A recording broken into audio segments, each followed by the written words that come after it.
With Prince Harry turning 40 today, one thing is increasingly clear. Harry has chosen to align himself more with his mother, Princess Diana, and her aristocratic family, the Spencers, than with the House of Windsor. In doing so, Harry has embraced his legacy as a royal rebel, following in the footsteps of his mother and the generations of Spencers, who have stood as influential power brokers, outsiders, and at times, thorns in the side of the monarchy.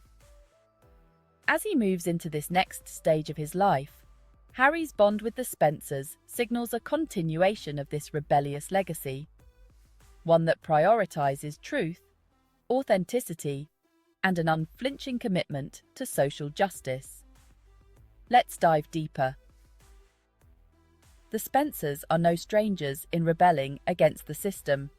For centuries, this powerful aristocratic family has been intertwined with the British monarchy, often as influential advisors, but also as agents of disruption.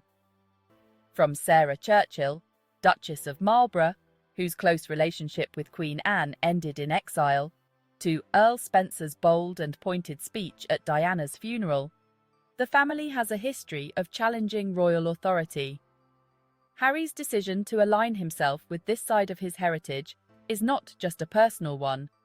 It is symbolic of his desire to break free from the constraints of royal tradition, much like his mother did. Diana, famously dubbed the People's Princess, defied the royal family's expectations, particularly when it came to the restrictive and often emotionally distant nature of royal life.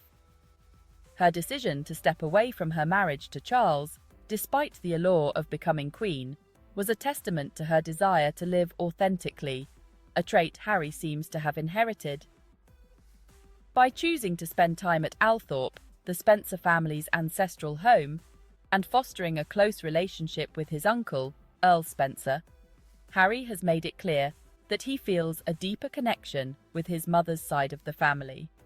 The fact that he stayed with the Spencers after the funeral of Lord Robert Fellows, rather than at Buckingham Palace, speaks volumes about where Harry's loyalties and sense of belonging lie. Harry's decision to stay at Althorp was a deliberate move, one that emphasizes his ties to his mother's family, a family that has always been unafraid to speak truth to power. In many ways, Harry's life mirrors that of his mother. Diana's struggle within the confines of royal life, her decision to step away from it, and her ultimate dedication to humanitarian causes all find echoes in Harry's journey. From a young age, Harry was seen as the cheeky and rebellious prince, a reputation that only solidified as he grew older. His military service in Afghanistan, his outspoken criticism of the media, and his decision to step back from royal duties with his wife Meghan all align with the Spencer tradition of defiance. "I'd like to be a queen of people's hearts, in people's hearts, but I don't see myself being queen of this country. I don't think many people will want me to be queen. Actually, when I say many people, I mean the establishment that I married into, because they have decided that I'm a non-starter." Those are Diana's words during the BBC's Panorama programme in 1996. Her desire to be a queen of people's hearts, rather than a figurehead of an institution, resonated deeply with the public, much like Harry's choice to carve out a new, more authentic life for himself and his family outside of the monarchy.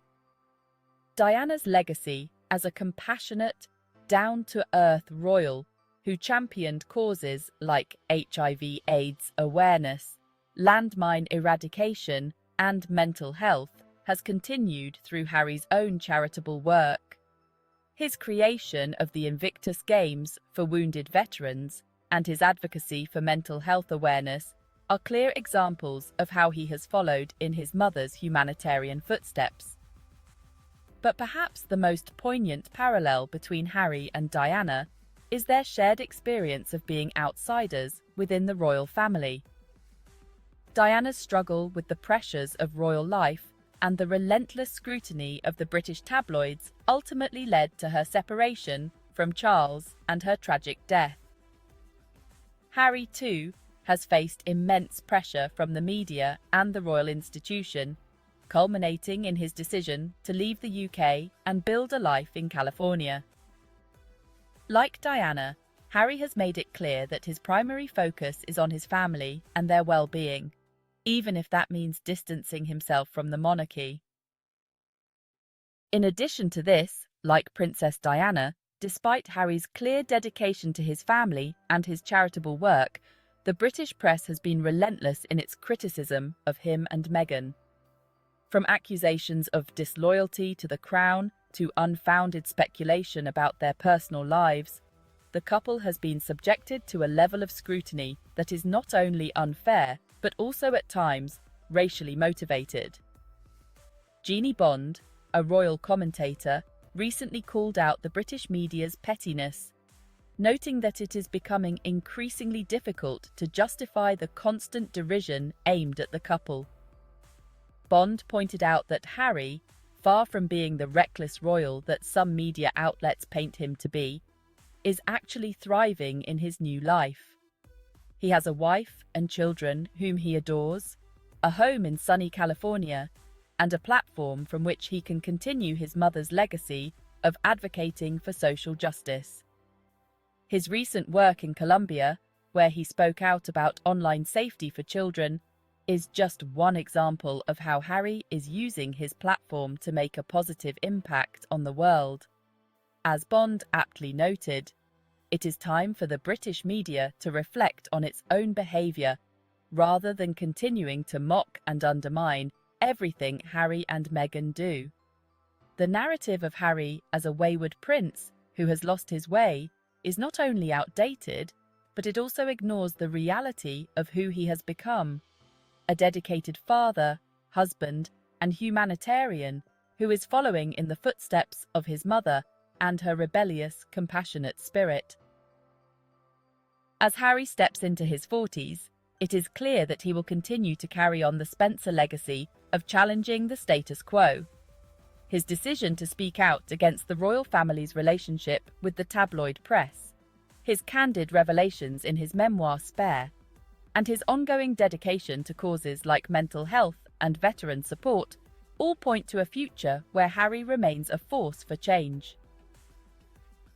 The Spencers, for all their rebellion and controversy, have always been about more than just causing trouble.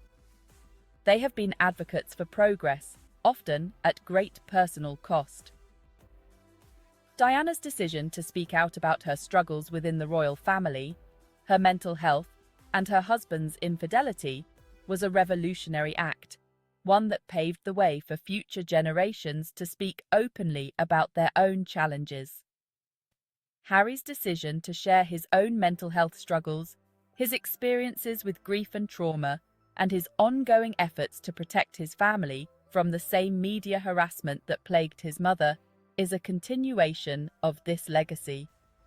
In many ways, Harry's journey is a reflection of the enduring power of the Spencer family. Just as his mother broke free from the constraints of royal life to live authentically, Harry has chosen a path that prioritizes his family's well-being and his commitment to making the world a better place. As he moves into this next stage of his life, it is clear that Harry, like the Spencers before him, will continue to challenge the monarchy and fight for a more just and compassionate world. Thank you for watching.